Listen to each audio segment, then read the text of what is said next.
5वीं प्रश्नावली शुरू करते हैं। इसका नाम है आंकड़ों का प्रबंधन। तो इसमें सबसे पहले हम बात करते हैं आंकड़े की। तो आंकड़े क्या होते हैं? किसी भी विषय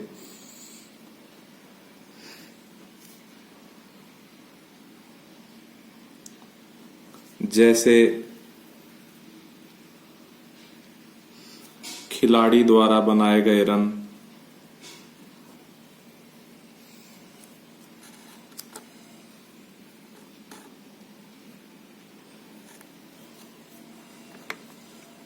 या विद्यार्थी द्वारा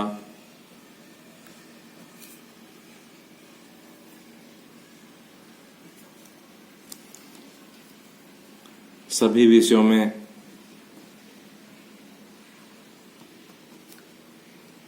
प्राप्त किए गए अंक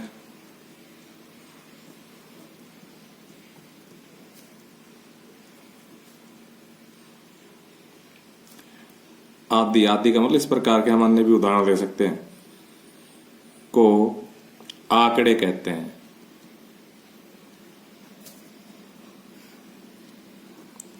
यानी कि किसी भी प्रकार की सूचना हो, उसको अगर हम लिख ले कागज पे तो वो आंकड़े कहलाते हैं। ठीक है भाई। अब आंकड़ों का निरूपण, यानी कि आंकड़े किस किस प्रकार से निरूपित किए जाते हैं। तो इनका निरूपण करने के लिए आपने 6ठी 7वीं में भी पढ़ा है। एक तो चित्र आलेख बनाते हैं। क्या बनाते हैं इनको निरूपित करने के लिए? चित्र आलेख। चित्र आलेख भी लिख सकते हैं मिला के। चित्र आलेख का मतलब जैसे किसी भी चित्र से प्रदर्शित करना किसी संख्या को। जैसे एक एग्जाम्पल ले तो मान लो कोई कंपनी है, वो ट्रैक्टर निर्माण कर रही है, तो उसने जून महीने में कितने ट्रैक्टर बनाए, जुलाई में कितने बनाए, अगस्त में कितने बनाए। इस प्रकार के आंकड़े अगर इकट्ठे करने हो तो यहाँ चित्र बना देते हैं सामने। मान लो ये चित्र बना दिया और एक वृत्त बराबर क्या हो गए? 100 ट्रैक्टर हो गए। तो इस प्रकार से अगर हम यहाँ एक वृत्त बनाएंगे तो इसका मतलब 100 ट्रैक्टर हो गए, तो चित्र से प्रदर्शित कर दिया। 2 वृत्त बनाएंगे तो 200 ट्रैक्टर हो गए। अगर हम 2.5 वृत्त बनाएंगे तो 250 ट्रैक्टर हो गए, क्योंकि 100 ये 50 ये। तो इस प्रकार के चित्र आलेख द्वारा, जैसे इसमें मान लो हमने 3 वृत्त बना दिए तो 300 ट्रैक्टर हो गए। इसमें मान लो हमने 1.5 वृत्त बना दिया तो 150 ट्रैक्टर हो गए। तो चित्र आलेख से हम आंकड़ों को निरूपित करते हैं। इसके अलावा दूसरा होता है दंड आलेख। क्या होता है? दंड आलेख। ये आपने 7वीं क्लास में पढ़ा है। जब हम इस प्रकार का आलेख खींचते हैं, एक वाई अक्ष ले लेते हैं, एक एक्स अक्ष ले लेते हैं और इन अक्षों की सहायता से हम, जैसे मान लो ये 5 बच्चे हैं, ए बच्चा, बी बच्चा, सी बच्चा, डी बच्चा और ई बच्चा, और इनका वजन है, मान लो ए बच्चे का वजन है 20 किलोग्राम, तो ये 20 किलोग्राम का दंड बना दिया हमने। बी बच्चे का वजन है 22 किलोग्राम, तो ये 22 किलोग्राम का दंड बना दिया। इस प्रकार से मैं आपको सिर्फ ज्ञान देना चाह रहा हूं, नॉलेज देना चाह रहा हूं कि दंड आलेख होते क्या है। मान लो इस बच्चे का वजन 24 किलोग्राम है, मान लो इस बच्चे का वजन 17 किलोग्राम है, मान लो इस बच्चे का वजन 25 किलोग्राम है। तो इस प्रकार से दंड आलेख से भी आंकड़े निरूपित किए जाते हैं। इसके अलावा एक होता है द्विदंड आलेख। द्विदंड आलेख, इसमें क्या होते हैं कि एक ही वस्तु के 2 दंड बनाए जाते हैं। जैसे मान लो ये हमने वापस वही एक्स अक्ष और वाई अक्ष ले लिया, वही विद्यार्थी ले लिए ए, बी, सी, डी और ई। तो मान लो ये तो क्या है, उसका वजन है 20 किलोग्राम। ठीक है भाई। और ये क्या है, उसकी हाइट है मान लो जो भी है 60 सेंटीमीटर, तो इस प्रकार से द्विदंड बन जाता है। यानी कि ये तो वजन का हो गया और ये हाइट का हो गया। इसी प्रकार बी बच्चे का मान लो ये तो वजन हो गया और ये बी बच्चे की क्या हो गई, हाइट हो गई।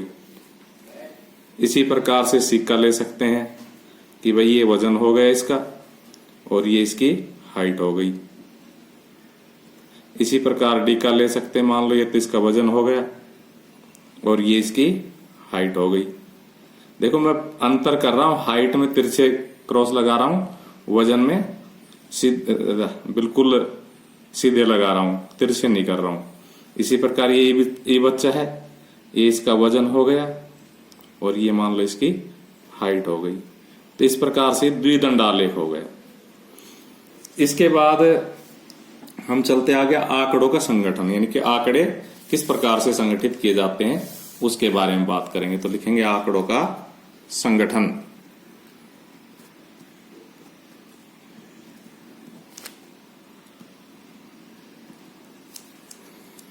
तो आंकड़ों का संगठन जो होता है वो दो प्रकार का होता है। कितने प्रकार का होता है? दो प्रकार का होता है। वो दो प्रकार कौन कौन से होते हैं? एक तो होते हैं प्राथमिक आंकड़े, प्राथमिक आंकड़े, इन्हें यथा प्राप्त आंकड़े भी कहते हैं।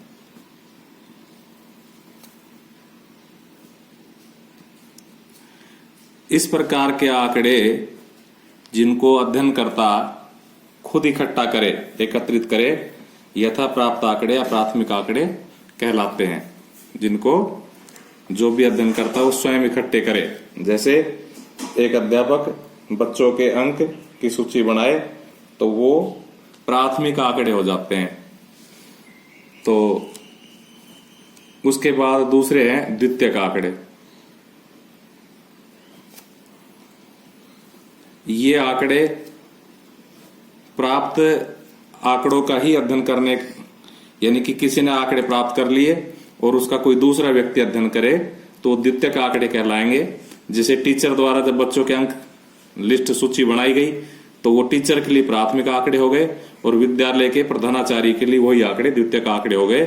जब टीचर ने उनको विद्यालय प्रधानाचार्य को लिस्ट की सूची दी और प्रिंसिपल ने, प्रधानाचार्य ने उनको अध्ययन किया तो उसके लिए वो आंकड़े द्वितीयक आंकड़े हो जाते हैं। इनको गौण आंकड़े भी कहते हैं। इसके बाद आता है बारंबारता।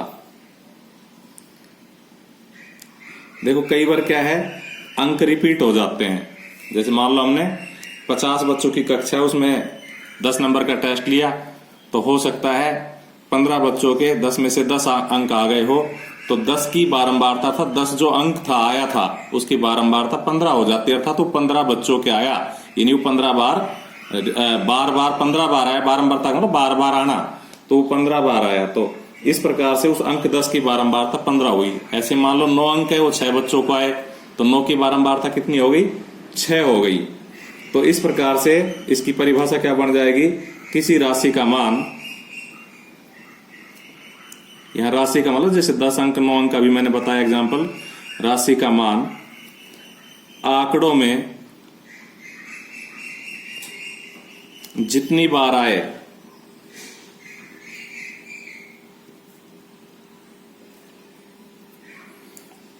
वह संख्या उस राशि की बारंबारता कहलाती है। जैसे अंक 10 की बारंबारता मैंने अभी 15 बताई थी, अंक 9 की बारंबारता मैंने 6 बताई थी। तो इस प्रकार से अब अगर इन बारंबारताओं की एक सारणी बना ली जाए तो उसे हम क्या कहेंगे? बारंबारता बंटन सारणी कहेंगे। यानी कि आंकड़ों एवं उनकी बारंबारताओं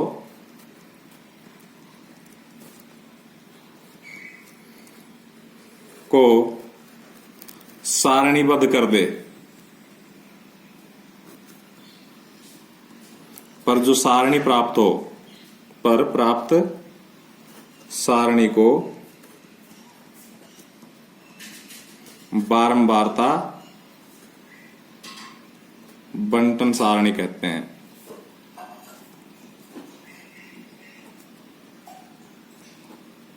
इनको जब आप 2 3 4 बार देखोगे वीडियो को चला चला के तो समझ में आने लग जाएगी, और उसके बाद हमारी जो प्रश्नावली है वो अच्छे से समझ में आएगी। उसके बाद है आंकड़ों का वर्गीकरण। आपने बारंबारता सारणी 7वीं क्लास में बनाई है, आंकड़ों का वर्गीकरण, तो थोड़ा थोड़ा ज्ञान है इसका, थोड़ा इसको बार बार देखोगे तो और अच्छी तरह से समझ में आएगा।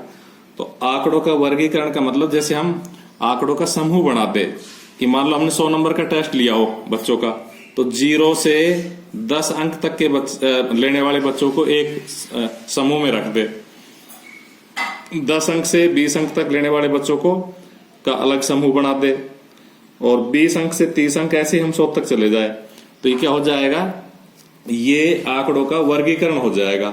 और इनको क्या कहेंगे, हम वर्ग कहेंगे। 0 से 10, 10 से 20, 20 से 30 को क्या कहेंगे, वर्ग। और इनका अंतराल कितने का है, 10-10 का, तो इसे हम वर्ग अंतराल कहेंगे। और इनको हम वर्गीकृत आंकड़े कहेंगे। अगर इस प्रकार वर्गों में बांट ले तो उनको क्या कहेंगे, वर्गीकृत आंकड़े।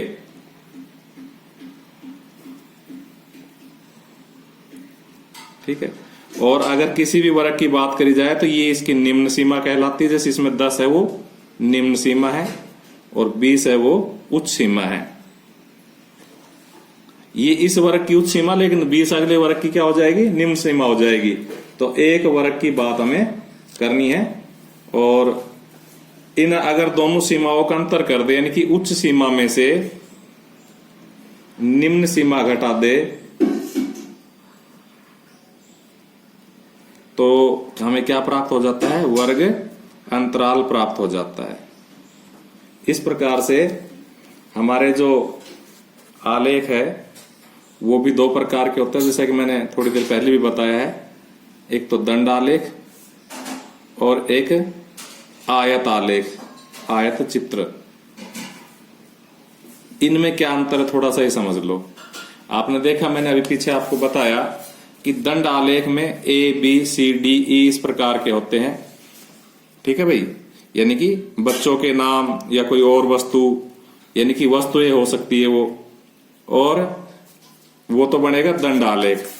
और अगर इस प्रकार से वर्ग अंतराल दे दे, कोई ऐसी संख्या हमें दे दे जिनका क्या कहे कि भाई आलेख बनाओ, तो अगर हम उसको वर्गों में बांट सके तो उसका आयत चित्र बनाते हैं। यानी दंड आलेख में क्या होता है, वर्ग नहीं बनते, वर्ग नहीं बनते। और आयत चित्र में क्या होता है, वर्ग बन जाते हैं। ये इनकी मूल पहचान है, वर्ग बन जाते हैं। यानी कि जिनके वर्ग बन जाएंगे वो आयत चित्र से प्रदर्शित होंगे, जिनके वर्ग नहीं बनेंगे वो दंड आलेख से प्रदर्शित किए जाएंगे।